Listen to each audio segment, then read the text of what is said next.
Capítulo 4. Tenía yo 17 años cuando nació Veraña. La había cargado 9 meses como una pesadilla. Le había visto crecer a mi cuerpo una joroba por delante y no lograba ser una madre enternecida. La primera desgracia fue dejar los caballos y los vestidos entallados. La segunda, soportar unas agruras que me llegaban hasta la nariz. Odiaba quejarme, pero odiaba la sensación de estar continuamente poseída por algo extraño. Cuando empezó a moverse como un pescado nadando en el fondo de mi vientre, creí que se saldría de repente y tras ella toda la sangre hasta matarme. Andrés era el culpable de que me pasaran todas esas cosas y ni siquiera soportaba oír hablar de ellas. «¿Cómo les gusta a las mujeres darse importancia con eso de la maternidad?», decía. «Yo creí que tú ibas a ser distinta. Creciste viendo animales cargarse y parir sin tanta faramalla. Además, eres joven. No pienses en eso y verás que se te olvidan las molestias». Como había perdido la candidatura para ser gobernador, andaba ocioso. Le dio por viajar y me llevó a Estados Unidos en coche. Yo todo el tiempo tenía sueño. Me dormía con el sol sobre los ojos y aunque el coche fuera dando brincos por largos caminos de terracería. «No sé para qué te traje, Catín», me decía. «Mejor hubiera yo invitado a otra mujer. No has visto el paisaje, ni me has cantado, ni te has reído. Has sido un fraude». Todo el embarazo fue un fraude. Andrés no volvió a tocarme disque para no molestar al niño, y eso me puso más nerviosa. No podía pensar con orden, me distraía. Empezaba una conversación que acababa en otra y escuchaba solamente la mitad de lo que me contaban. Además, tenía un espantoso miedo a parir.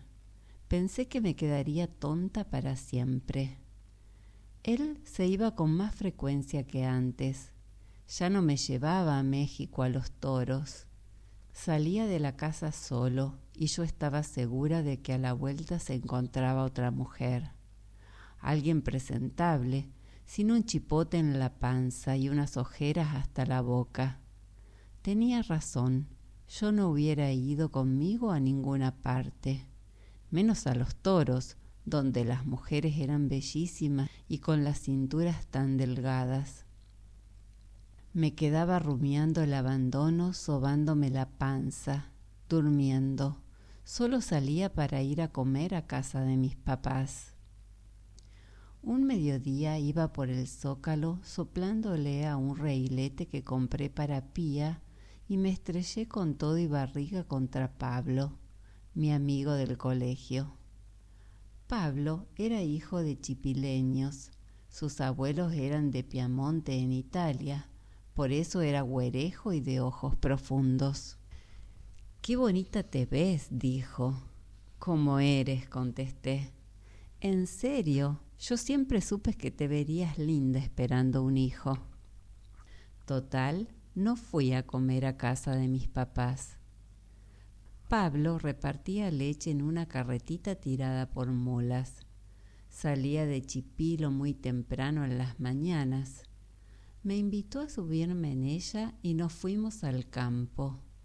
Me trataba como a una reina. Nadie le tuvo más cariño que él al probable bebé, ni yo, aunque yo no era un buen ejemplo de amor extremo. Esa tarde jugamos sobre el pasto como si fuéramos niños. Hasta se me olvidó la barriga, hasta llegué a pensar que hubiera sido bueno no desear más que aquel gusto fácil por la vida. Aprecié la tela corriente de sus pantalones, sus pelos desordenados y sus manos. Pablo se encargó de quitarme las ansias esos 3 últimos meses de embarazo, y yo me encargué de quitarle la virginidad que todavía no dejaba en ningún burdel. Eso fue lo único bueno que tuvo mi embarazo de Veraña. Todavía el domingo anterior al parto fuimos a jugar en la paja. De ahí me llevó a casa de mis papás porque empecé a sentir que Veraña salía. Mi general llegó 2 días después con 20 ramos de rosas rojas y chocolates. La niña tenía 1 mes y yo los pezones llenos de estrías cuando Andrés entró en la casa con los 2 hijos de su primer matrimonio. Virginia era unos meses mayor que yo. Octavio nació en octubre de 1915 y era unos meses menor. Se pararon en la puerta del cuarto donde yo estaba. Su padre me presentó y los 3 nos miramos sin hablar. Yo no sabía nada de la vida de Andrés, menos que tuviera hijos de mi edad. Son mis hijos mayores, dijo. Hasta ahora vivieron con mi madre en Zacatlán, pero ya no quiero que estén en el pueblo. Los traje a estudiar aquí, vivirán con nosotros. Moví la cabeza de arriba para abajo y luego, enseñándoles a la niña, dije: esta es su hermana, se llama Veraña. Octavio se acercó a mirarla preguntando por qué tenía un nombre tan raro, y yo le conté que así se llamaba la madre de mi padre. ¿Tu abuela?, preguntó, y se puso a pasar la mano por la mejilla de Veraña. Era un muchacho de ojos oscuros y confiados. Se reía igual que Andrés cuando quería hacerse agradable y pareció dispuesto a ser mi amigo. No pasó lo mismo con su hermana. Ella se quedó en la puerta junto a su padre, callada, sin dedicarme una mirada buena. La vi fea, medio gorda, de ojos tristones y labios muy delgados. Tenía los pechos chiquitos y las caderas cuadradas. Le faltaban nalgas y le sobraba barriga. Me dio pena. Octavio y ella quedaron instalados cerca de nosotros y de repente nos volvimos una familia. Hasta pensé que sería bueno tener compañía cuando Andrés no estuviera. En la noche lo abrumé con preguntas. ¿De dónde salieron esos hijos? ¿Tienes más? Por lo pronto esos 2. Había conocido a su madre a principios de 1914 cuando fue a México acompañando al general Macías, un viejito que fue gobernador de Puebla tras la renuncia del gobernador constitucional, después de que Victoriano Huerta mató a Madero. Yo no sabía bien lo sucedido en esos años, pero Andrés me lo contó a saltos la noche del día en que llegaron sus hijos.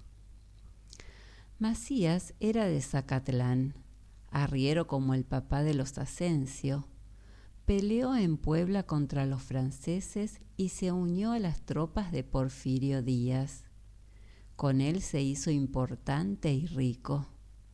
Cuando llegó la revolución, regresó al pueblo donde tenía un rancho y se sentía protegido. Andrés entró a trabajar con él. Era su jefe de peones, un muchacho listo, hijo de un conocido, se lo fue ganando.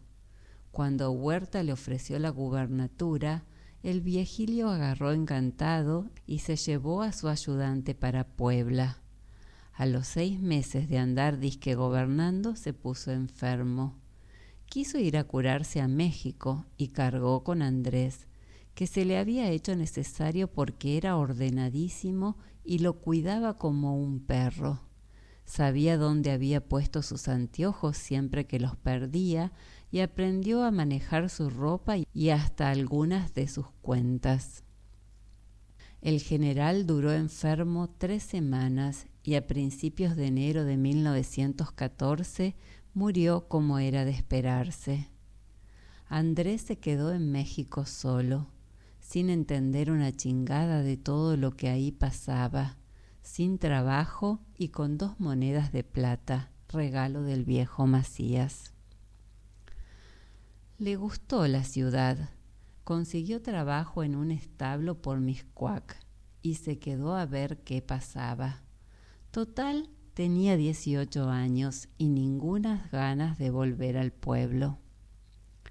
Por ahí, por Mixcoac, se encontró a Eulalia, una niña que llegó con las tropas de Madero. Su padre, Refugio Núñez, era un soldado raso y entusiasta. Eulalia vivía recordando el mediodía en que entraron a México y miles de personas les aplaudieron al verlos bajar del ferrocarril y caminar hasta la gran plaza en la que estaba el palacio al que entró el señor Madero mientras ella y su padre se quedaban afuera con toda la gente, aplaudiendo. El padre de Eulalia trabajaba también en el establo. Odiaba y tenía esperanza. Le había pasado a su hija la sonrisa sombría de la derrota y la certidumbre de que pronto la revolución volvería para sacarlos de pobres. Mientras, trabajaban ordeñando vacas y repartían leche en una carreta conducida por Andrés y jalada por un caballo viejo. Eulalia no tenía por qué ir a la repartición.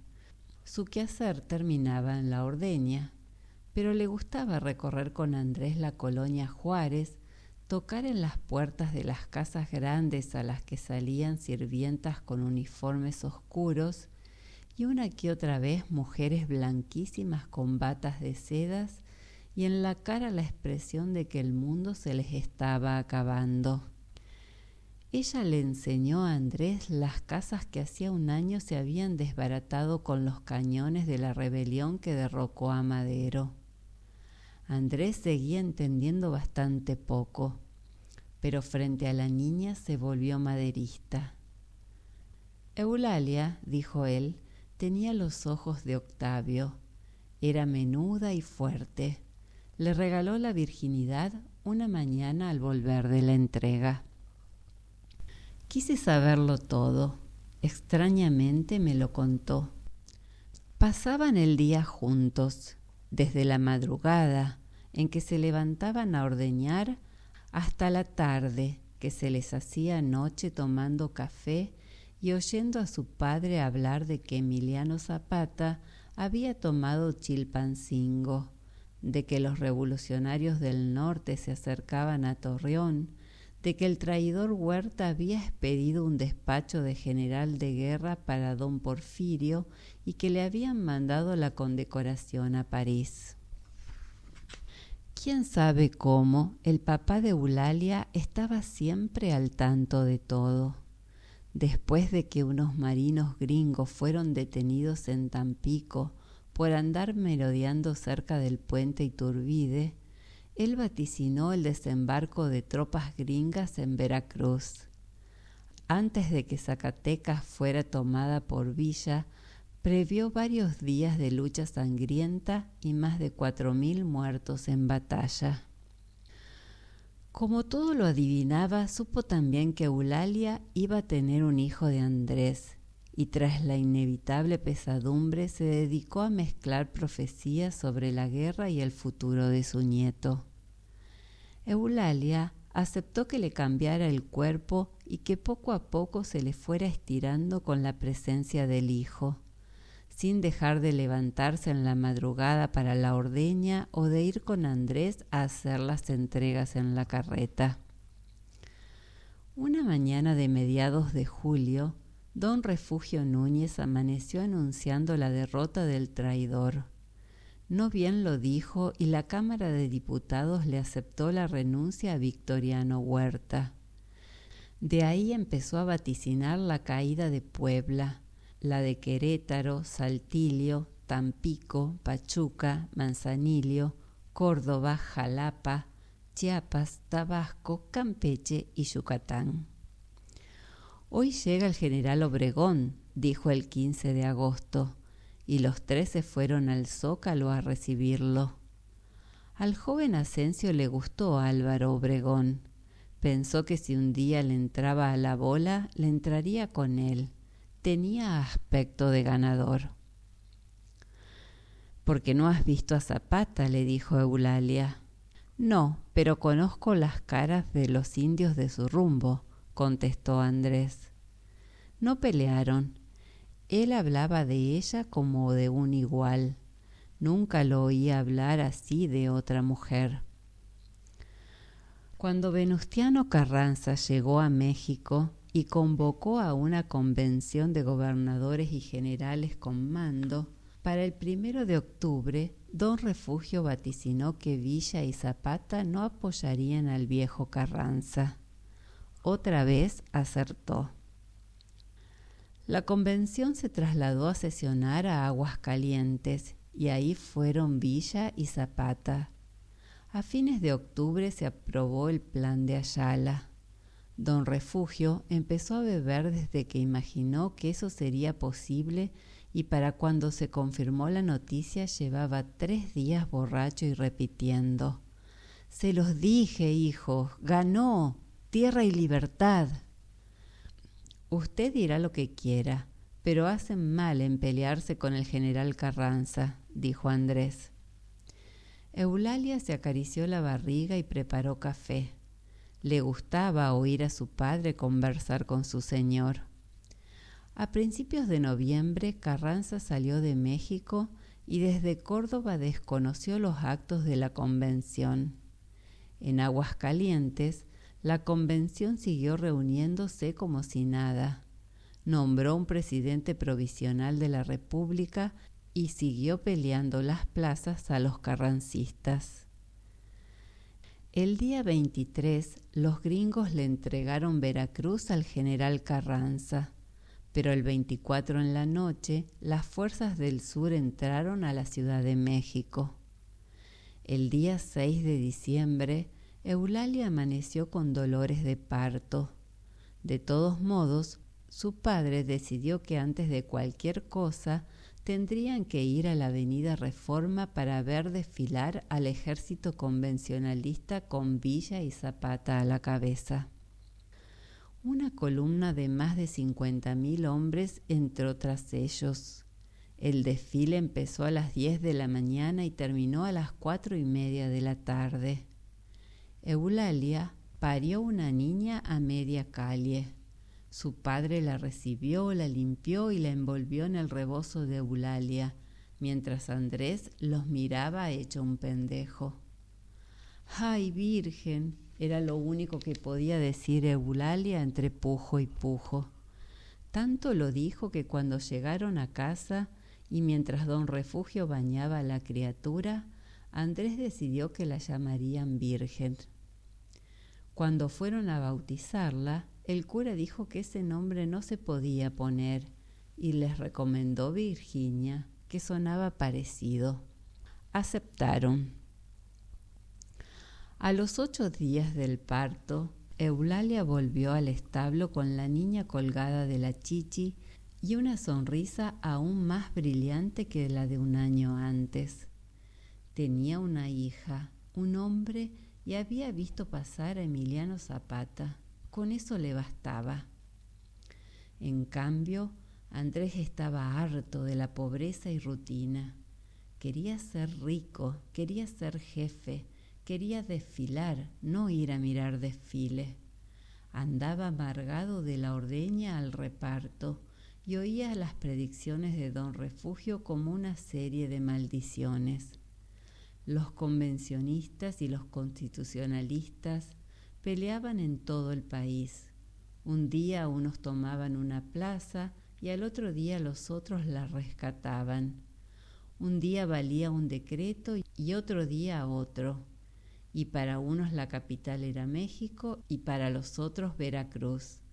Pero Andrés pensaba que siquiera los constitucionalistas tenían siempre el mismo jefe. En cambio, los convencionalistas eran demasiados y nunca se iban a poner de acuerdo. «Lo que pasa es que tú no crees en la democracia», le decía su suegro. «Siempre tuvo buen ojo don Refugio», dijo Andrés cuando me lo contó. «¿Yo qué voy a creer en esa democracia? Bien decía el teniente Segovia, democracia que no es dirigida no es democracia». Enero empezó con los convencionistas en el gobierno de la Ciudad de México, pero a fin del mes Álvaro Obregón volvió a ocupar la ciudad y a los constitucionalistas les tocó un vendaval que tiró todas las lámparas eléctricas y dejó a oscuras las calles de la ciudad. Muchos árboles se desgajaron y el techo del jacalón en el que vivían Andrés, Eulalia y don Refugio salió volando a medianoche y los dejó expuestos al frío. A Eulalia le dio risa quedarse sin techo de buenas a primeras, y don Refugio empezó un discurso sobre las injusticias de la pobreza que alguna vez la revolución evitaría. El joven Asensio pasó la noche maldiciendo y se propuso todo antes de seguir de arrimado y en la miseria. Entró a trabajar en las tardes de ayudante de un cura español que era párroco en Mixcoac, pero para su desgracia le duró poco ese trabajo, porque Obregón impuso al clero de la capital una contribución de 500,000 pesos y como no pudieron pagarla, todos los curas fueron llevados al cuartel general. Andrés acompañó al padre José, que estaba riquísimo, y lo oyó jurar por la Virgen de Covadonga que no tenía un centavo. Obregón ordenó que los curas mexicanos se quedaran detenidos y soltó a los extranjeros con la condición de que abandonaran el país. Ni un día tardó el padre José en despedirse de sus feligreses y salir rumbo a Veracruz con una maleta llena de oro. Al menos eso sintió Andrés, que la cargó hasta la estación de trenes. Las cosas se fueron poniendo peores. Hasta las vacas daban menos leches. Estaban flacas y mal comidas. Eulalia y él caminaban toda la ciudad buscando pan y carbón. Muchas veces no encontraban, muchas no podían pagar ni eso. En marzo, para alimento de don Refugio y su hija, el ejército del sur volvió a ocupar la ciudad, haciendo que Obregón huyera la noche anterior. Tras ellos llegó el presidente de la convención y la mayoría de los delegados. Por más que las esperanzas de Eulalia y su padre crecían, no lograban contagiar a Andrés. Para colmo, Eulalia estaba embarazada otra vez. En el establo les pagaban con irregularidad y les descontaban puntualmente las ausencias. Andrés empezó a detestar las ilusiones de su mujer. Hubiera querido irse. Casi 20 años después no se explica por qué no se había ido. Eulalia estaba segura de que los señores de la convención no sabían bien a bien por lo que pasaba el pueblo. Así que cuando oyó que se organizaría la gente para ir a pararse a una de las sesiones con los cestos vacíos y pidiendo maíz, no dudó en ir. Andrés no quería acompañarla, pero cuando la vio en la puerta con la niña metida en el rebozo y la cara de fiesta, la siguió. ¡Maíz! ¡Pan! Gritaba una muchedumbre mostrando canastas vacías y niños hambrientos. Mientras su mujer gritaba con los demás, Andrés mentaba madres y se pendejaba seguro de que por ahí no iban a lograr nada. Un representante de la convención avisó a la muchedumbre que se comprarían artículos de primera necesidad hasta por 5 millones de pesos. «Te lo dije, nos va a sobrar la comida», anunció Eulalia al día siguiente antes de salir con su canasta a ver qué recogía en la venta de maíz barato que el presidente ordenó que se hiciera en el patio de la escuela de minería. Esta vez no la acompañó. La vio salir cargando a la niña, con la panza volviendo a saltársele, flaca y ojerosa, con el lujo de la sonrisa que no perdía. Pensó que su mujer se estaba volviendo loca y se quedó sentado en el suelo fumando una colilla de cigarro. Como se hizo de noche y Eulalia no volvía, fue a buscarla. Cuando llegó a la escuela de minería, encontró unos soldados juntando zapatos y canastas abandonadas, y ni un grano de maíz en todo el patio. Habían ido más de 10.000 personas a buscarlo. La lucha por un puño se volvió feroz. La gente se arremolinó y se aplastó. Hubo como 200 desmayos, unos porque casi se asfixiaron y otros porque les dio insolación. Los habían recogido las ambulancias de la Cruz Roja. Andrés fue por Eulalia al viejo hospital de la Cruz Roja. La encontró echada en un catre con la niña descalabrada y su eterna sonrisa al verlo llegar. No le dijo nada, solo abrió la mano y enseñó un puño de maíz. Como él la miró horrorizado, abrió la otra. «Tengo más», dijo. Poco después les pagaron en el establo 10 pesos y, sintiéndose ricos, fueron al mercado de San Juan a comprar comida. Eran como las 12 cuando llegaron. Las puertas de casi todos los expendios estaban cerradas. Frente a las de una panadería se amontonaban muchas mujeres gritando y empujando. «Vamos ahí», dijo Eulalia yendo, y se puso a empujar con todas las fuerzas de su flacura.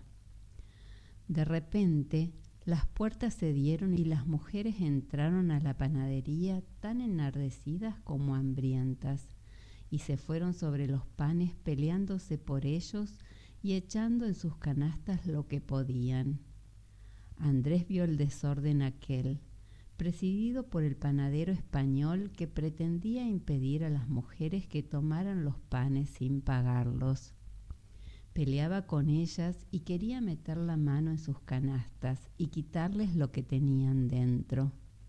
Lo vio alejarse del mostrador colgado de las trenzas de una mujer que había vaciado una charola de bolillos en su canasta.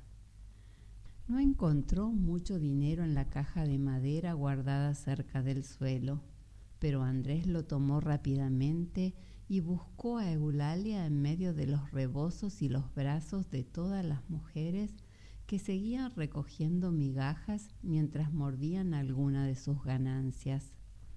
Fue hasta la puerta y desde ahí le gritó. Elia alzó un brazo y le enseñó el pan que mordía y una risa llena de migajas. A empujones llegó hasta él, que se echó a correr jalándola. «¿No cogiste nada?», le preguntó Eulalia sin saber por qué habían abandonado la fiesta a la mitad. Él no le contestó. La dejó rumiar su cocol de anís mientras iban en la carretera de regreso al establo y decirle que no le convidaría ni una mordida de sus panes por inútil y apendejado.